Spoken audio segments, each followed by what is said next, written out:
Hello everyone, this is Yoko. In this channel, I will be sharing information in English that I have gathered myself, as events happening in China may not be widely covered in other countries.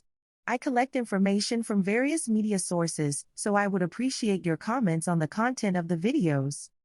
If you enjoy the content, please consider subscribing to the channel and providing your support.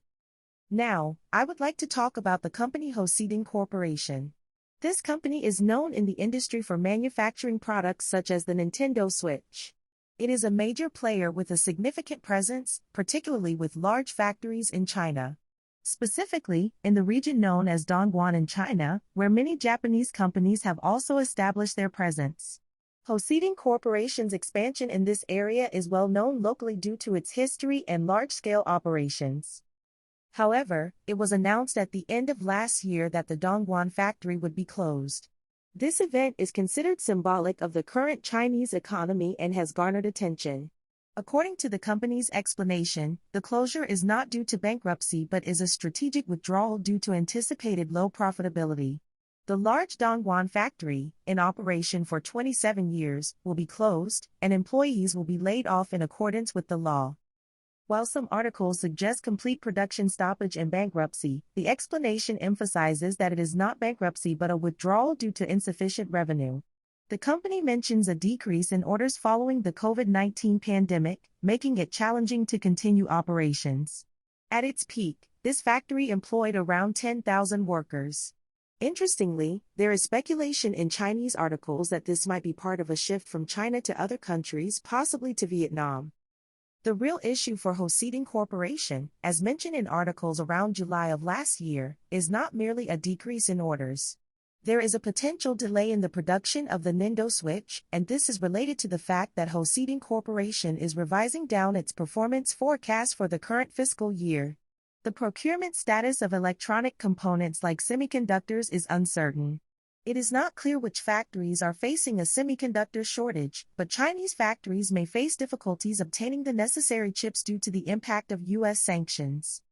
In essence, the problem lies not in a lack of demand, even though orders are decreasing, but rather in a shortage of chips hindering production.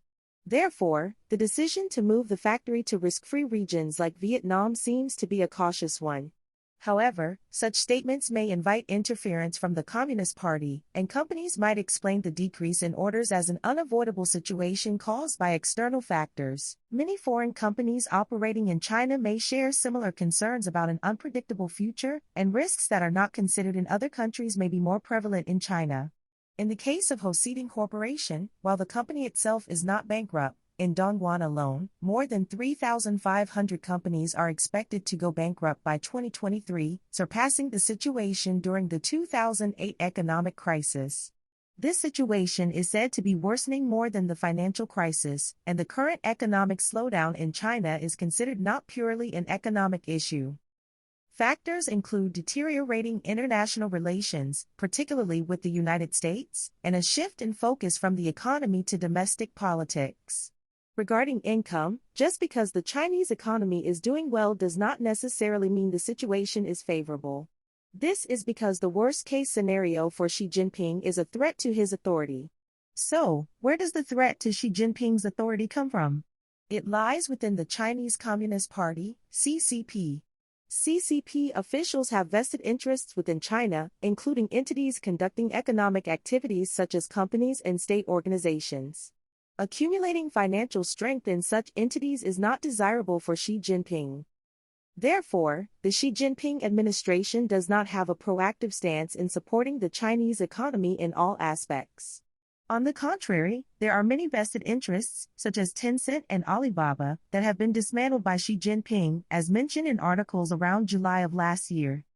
China's domestic policies are also impacting the Chinese economy. In other words, China's manufacturing industry is already in dire straits, with many companies going bankrupt. There is no expectation for this trend to change rapidly this year, and the situation may, in fact, worsen. This situation creates a negative spiral. Labor-intensive manufacturing industries, such as those in regions like Dongguan, may be affected. While Dongguan's manufacturing is potentially associated with electronic components, there are also apparel and toy manufacturing industries, which are not highly automated and employ a significant workforce. The bankruptcy of these companies will result in a large number of unemployed individuals. Due to the lack of jobs, people tend to leave Dongguan. As Dongguan has relatively high real estate prices within China, landlords are struggling. This leads to a decrease in demand for real estate, affecting landlords who previously earned income through rentals. The previous real estate bubble inflated property prices, but the market is now facing challenges due to a decrease in population. Lowering prices is difficult, and property owners who purchased real estate with loans cannot set prices lower than the loan interest rates. Dongguan, having experienced a real estate bubble in the past, is now facing the consequences. People are hesitant to actively purchase real estate, expecting further price declines.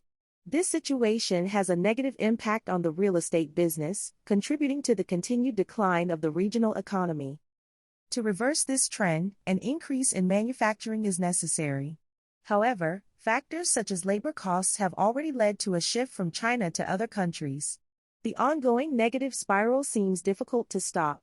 Even Chinese citizens are aware of this, and despite a decrease in population, real estate prices remained high for an extended period due to investment-driven real estate transactions.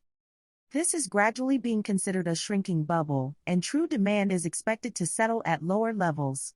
However, anticipating further price declines in the future, much investment is being made, and considering that a significant portion of funds is flowing into real estate through loans, these non-performing loans are expected to weigh heavily on China's future economy.